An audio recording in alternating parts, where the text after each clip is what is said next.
Ayo berinvestasi akhirat, bangun rumahmu di surganya. Sempurnakanlah ibadah Anda dengan beramal jariah yang pahalanya tidak terputus hingga akhir kiamat.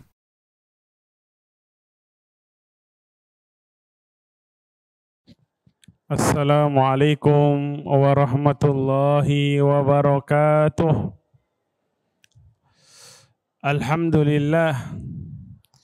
Alhamdulillahi ala ihsanih wa syukrun lahu ala taufiqihi wa amtinanih. Wassalatu wassalamu ala ashrafil anbiya'i wal mursalin wa ala alihi wa ashabihi ajma'in. Thumma amma ba'd. Hadirin jamaah rahimani wa rahimakumullahu ta'ala, kita bersyukur kepada Allah Subhanahu wa ta'ala atas segala nikmat yang Allah karuniakan kepada kita. Salawat dan taslim senantiasa kita haturkan kepada tauladan kita Nabiullah Muhammad sallallahu alaihi wasallam, Sayyidul awwalin wal akhirin, pemimpin umat manusia dari yang awal sampai yang akhir. Dan kita memohon kepada Allah Subhanahu wa ta'ala, semoga kelak di yaumil akhir kita termasuk umat beliau sallallahu alaihi wasallam yang akan mendapatkan syafaat dari beliau sallallahu alaihi wasallam. Amin ya rabbal alamin. Hadirin rahimani wa rahimakumullahu ta'ala, pada pertemuan yang lalu kita telah membahas faedah pertama dari ibadah haji, yakni faedah yang kita petik dari kalimat talbiyah tentang wajibnya atau talbiyah yang dicontohkan dan dibaca oleh Nabi SAW adalah talbiyah yang merupakan ikrar terhadap tauhid. Oleh karenanya Abdullah ibnu Abbas radhiyallahu taala anhuma mengatakan wa ahalla bitauhid, dan Nabi SAW berihlal dengan kalimat tauhid karena isi dari kalimat talbiyah adalah ikrar terhadap tauhid. Maka pelajaran berikutnya yang dapat kita petik masih dari kalimat talbiyah, labbaik Allahumma labbaik, labbaik la syarika laka labbaik, innal hamda wa ni'mata laka wal mulk la syarika lak. Ini adalah penegasan atau ikrar dari seorang hamba akan menjauhi kesyirikan dan meninggalkan segala macam bentuk kesyirikan. Dari mana? Dari kata la syarikalak, tidak ada sekutu bagimu ya Allah. Ini adalah ikrar yang tegas. Maka seorang muslim, terutama yang sedang melakukan ibadah haji, ibadah yang sangat agung, dia harus benar-benar faham kalimat talbiyah yang dia baca maknanya mengandung makna yang sangat, kalimat ini mengandung makna yang sangat penting, sangat agung.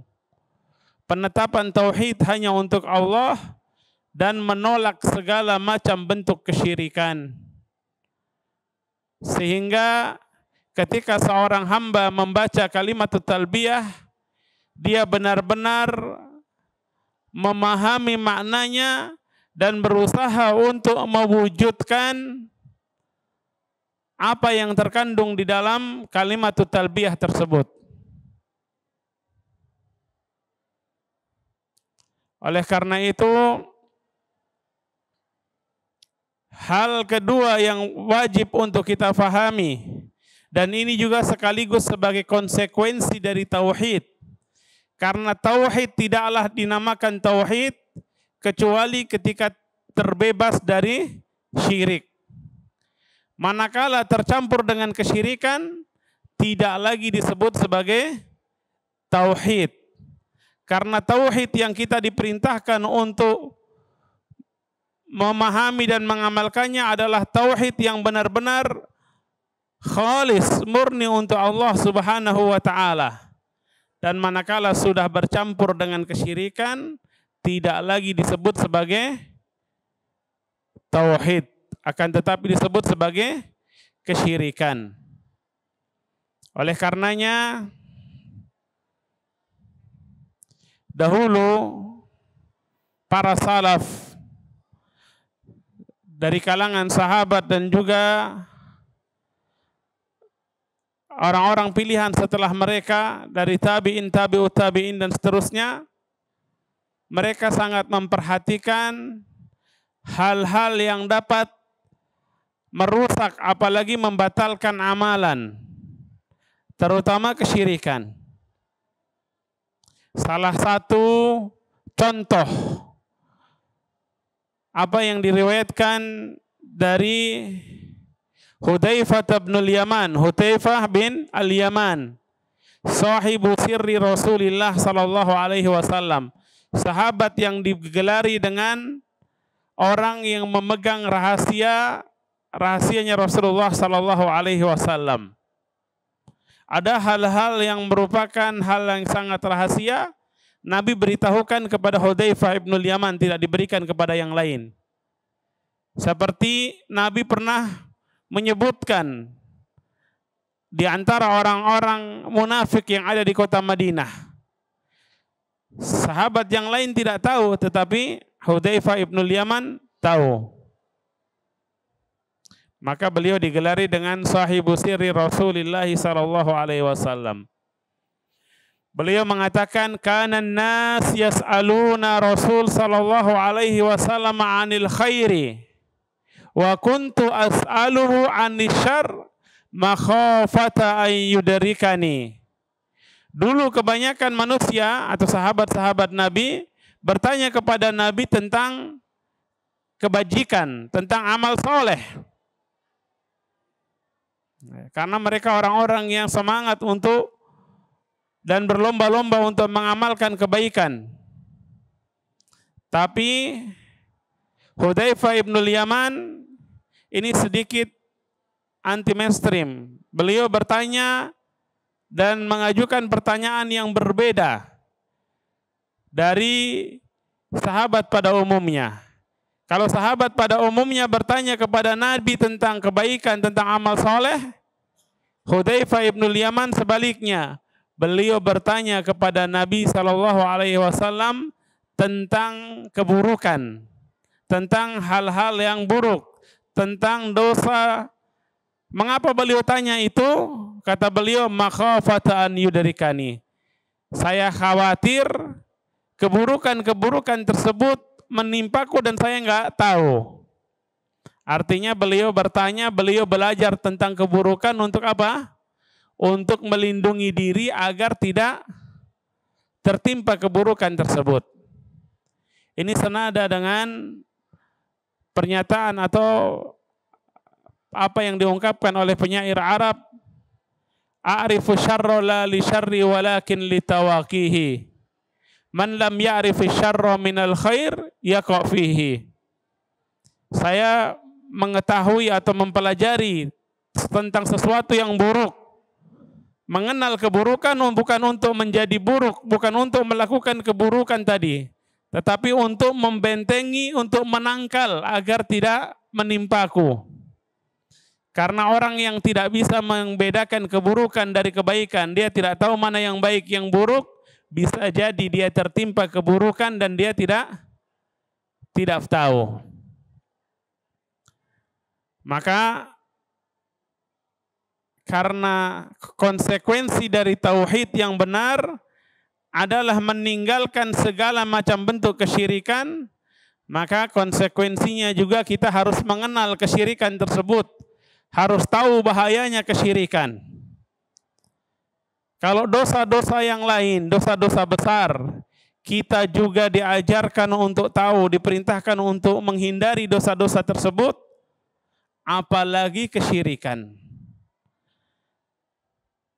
Orang yang tidak tahu sesuatu itu buruk, bagaimana dia bisa meninggalkan, bagaimana dia bisa menghindari hal tersebut? Bisa enggak kita disuruh, antum silahkan menghindari hal-hal yang, atau meninggalkan hal-hal yang tidak disukai oleh ustadz misalnya. Tapi antum nggak tahu, bisa nggak? Ya. Harus tahu dulu baru bisa melaksanakan perintah tersebut. Ya. Tahu dengan bertanya, tahu dengan mencari, tahu dengan membaca, mengkaji, duduk di majelis ilmu seperti ini. Maka kalau kita lihat contohnya Al-Imam Az-Zahabi, beliau memiliki satu kitab yang sangat luar biasa dikenal dengan Al-Kabair. Apa itu Al-Kabair? Al-Kabair itu adalah kumpulan dosa-dosa besar. Makanya Al-Kabair bentuk jamak dari kata Al-Kabirah, dosa-dosa besar. Beliau kumpulkan jenis dan contoh-contoh dosa besar dicantumkan dalam kitab tersebut agar apa? Agar kita mawas diri, agar kita bisa menghindari hal tersebut. Kalau itu dosa-dosa besar yang selain syirik kita harus mawas diri, apalagi dengan syirik. Karena Allah Subhanahu wa taala sudah menegaskan kepada hamba-hambanya di dalam Al-Qur'an, innallaha la yaghfiru ayyushraka bih wa yaghfiru ma duna dzalik liman yasha.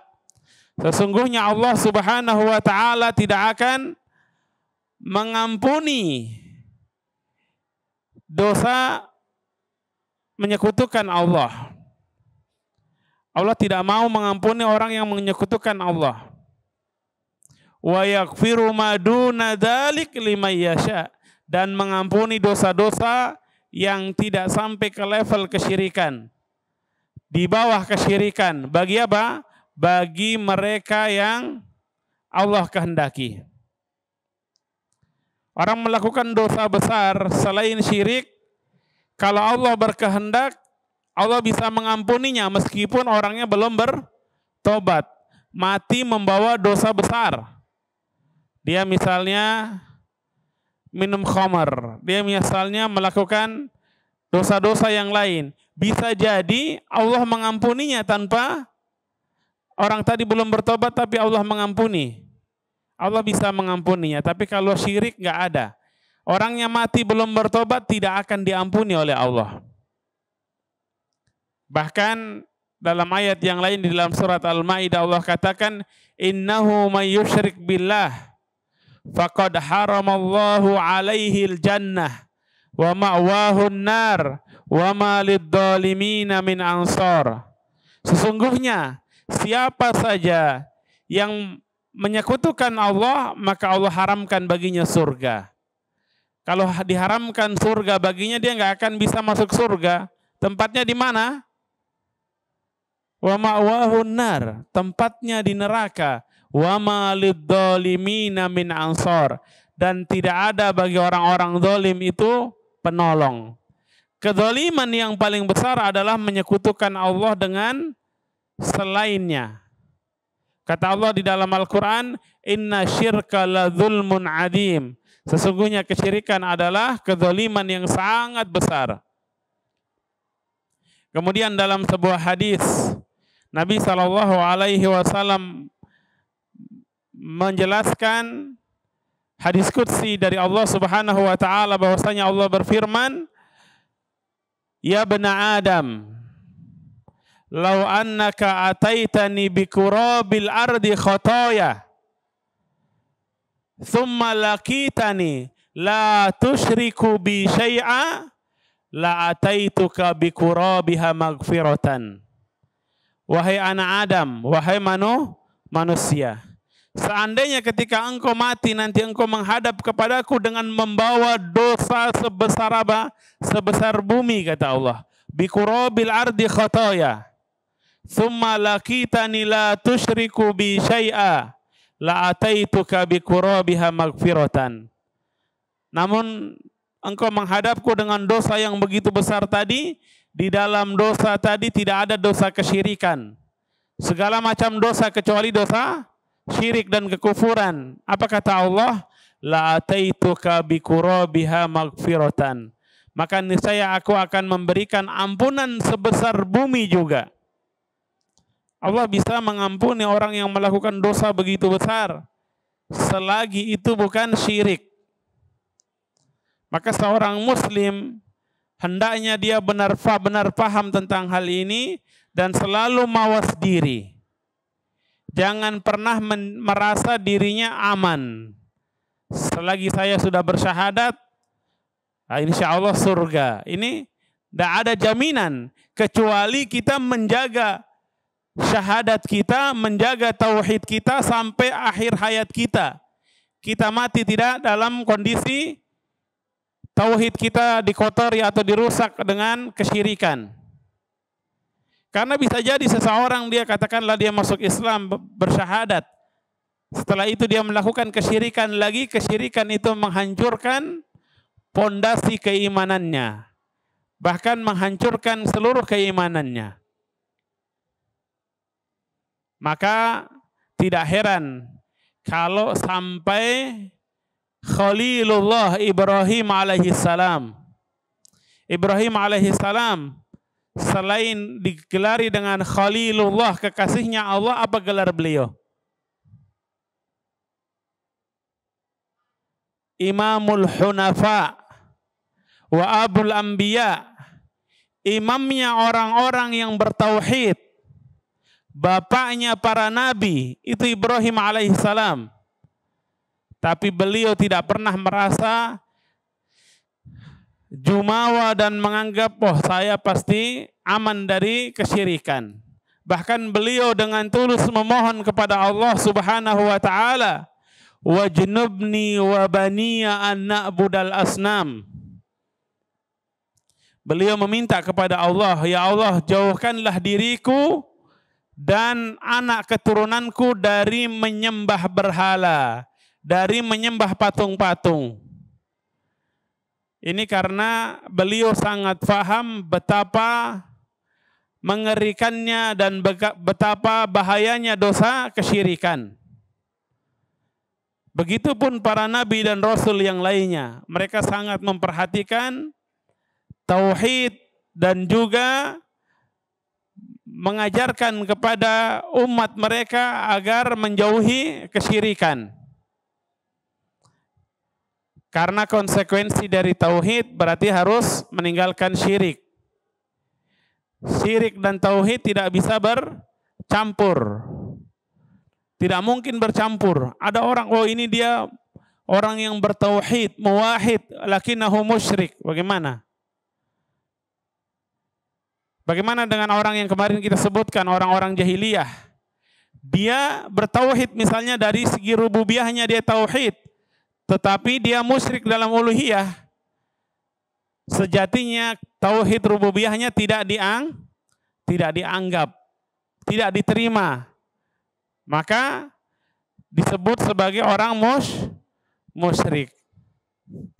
Dan ketika kita belajar tentang tauhid, belajar tentang syirik bukan untuk memvonis atau menjudge orang lain. Tapi justru kita ingin diri kita selamat dari kesyirikan tersebut. Dan juga kita ingin saudara-saudara kita kaum muslimin selamat dari segala macam dosa-dosa kesyirikan. Terutama syirik besar. Karena ketika seseorang jatuh kepada kesyirikan, syirik besar, maka percuma semua amalannya.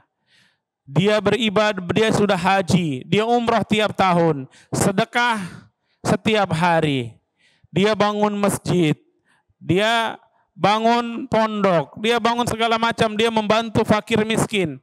Tapi dia melakukan kesyirikan, syirik besar. Apa kata Allah Subhanahu wa taala? La in asyrakta la yahbatanna amaluka wa la takunanna minal khasirin. Jika engkau melakukan kesyirikan wahai Rasul, Rasul ini yang diultimatum oleh Allah Subhanahu wa taala.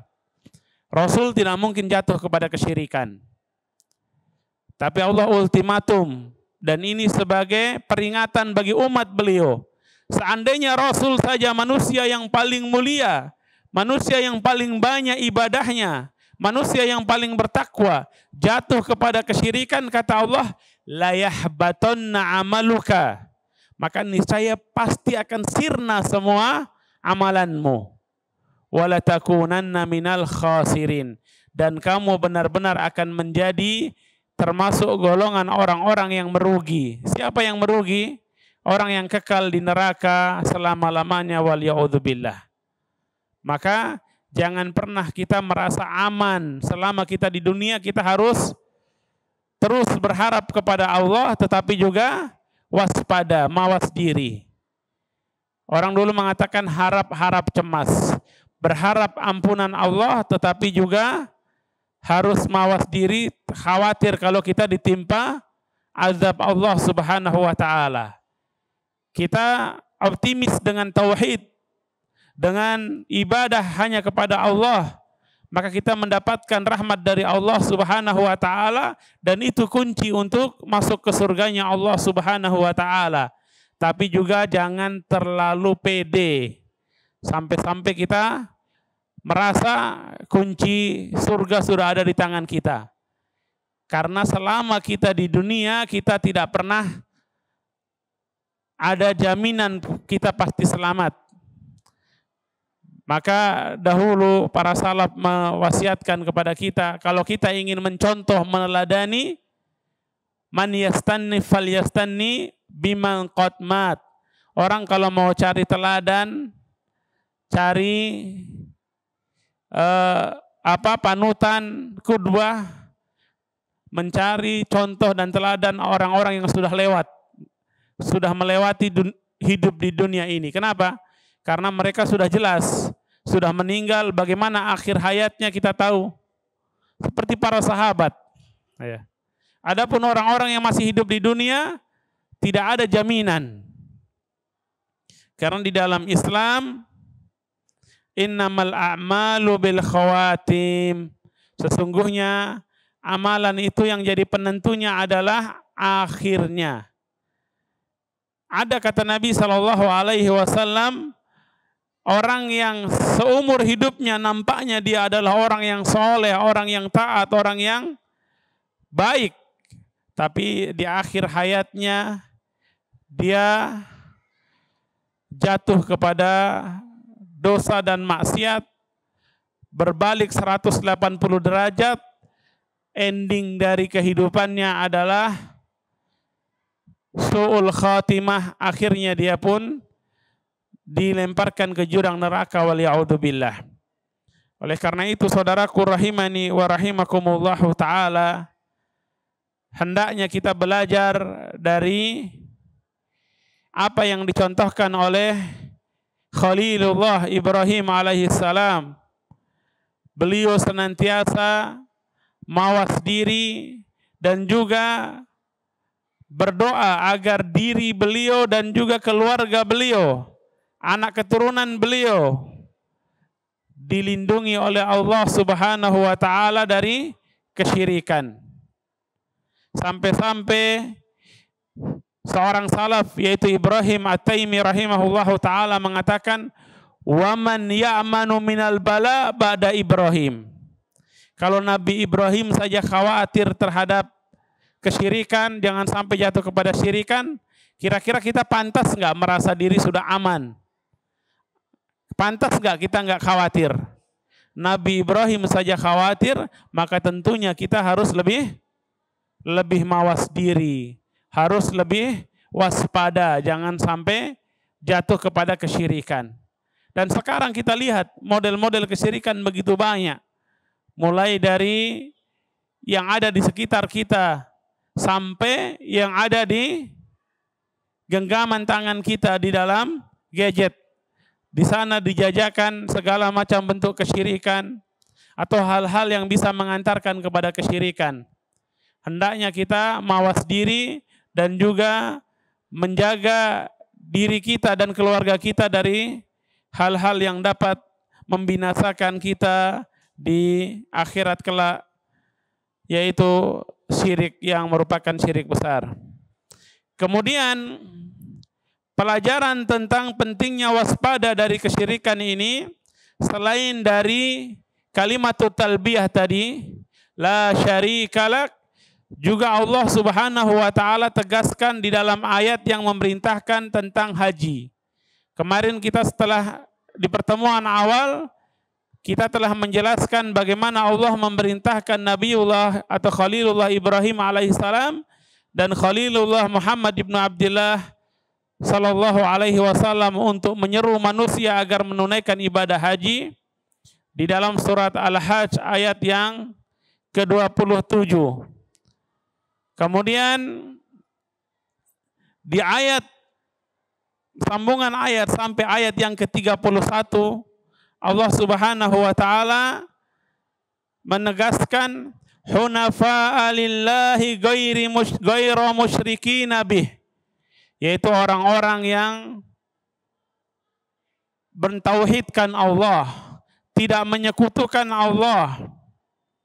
Wa may yusyrik billah, dan barang siapa yang menyekutukan Allah, faka'annama kharra minas sama', orang yang menyekutukan Allah seakan-akan dia jatuh dari langit.